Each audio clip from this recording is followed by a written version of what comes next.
area 3 is about curriculum and instruction. To start off in the acknowledgement portion, for all of the stakeholders to reconsider some things that we hold very deep in our hearts as true and traditional and necessary, and perhaps it no longer is true. The first thing being the textbook. What is the purpose of the textbook? What is the role of it? It by itself does not help students learn anything. It doesn't provide racially just education. It doesn't help students to think. So what is the role of the textbook? Are the textbooks that we're using culturally relevant and providing students with a realistic perspective of mathematics in the 21st century, in the world that they work in, that they live in? So textbooks is the first thing that we want to start thinking about a little bit differently. The other thing is we're going to ask that you look at pacing guides and curriculum maps differently as well. Traditionally, these tools have been used to cover standards, and we are trying to move away from the idea of covering standards, and we're moving into the idea of teaching mathematics for deep understanding so that students can recognize the mathematics in their world and then be able to apply that mathematics in their everyday living, in their community, so that they can improve the quality of their life. So it's important for us to kind of rethink the very stringent policies that we have around pacing guides and curriculum maps.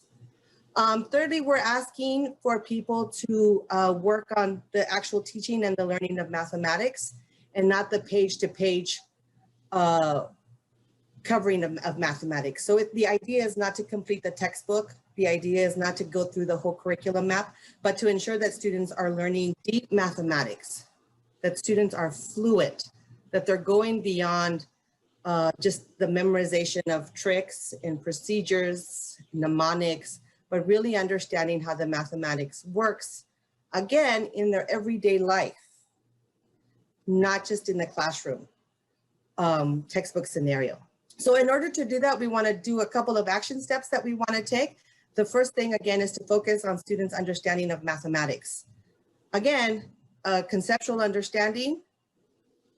You can't learn procedures unless you actually understand it. Otherwise, you're just memorizing procedures and mathematics doesn't make sense. And at the end of the day, the question that you should always ask yourself, is the mathematics making sense?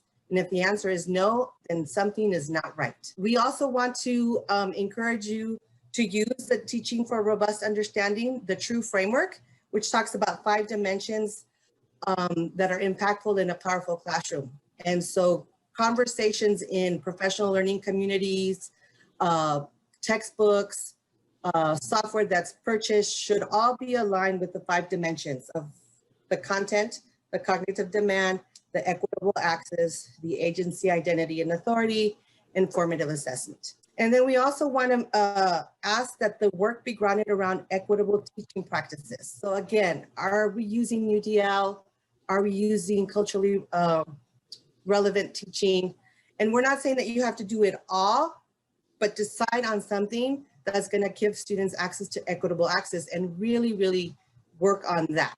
And then kind of, which seems something that should be very obvious, but is really not when you walk into the classrooms, that mathematics, a classroom of mathematics should be dedicated to fostering curiosity and exploration.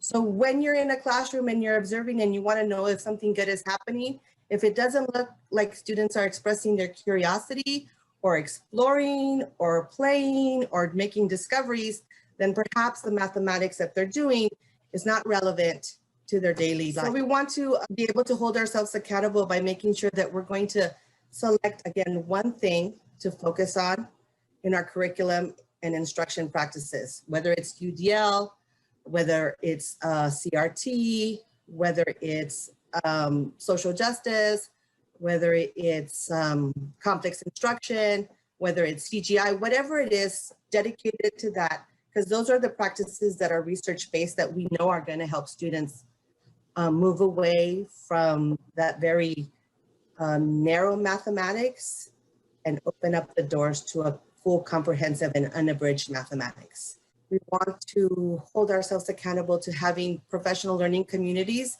that are focused around the TRUE framework. so that the conversations that are being had are around those 5 dimensions: content, cognitive demand, equitable access, agency and identity, and formative assessment. And that we use the formative assessment data that we collect to drive and inform our instruction so that we make sure that everything that we do is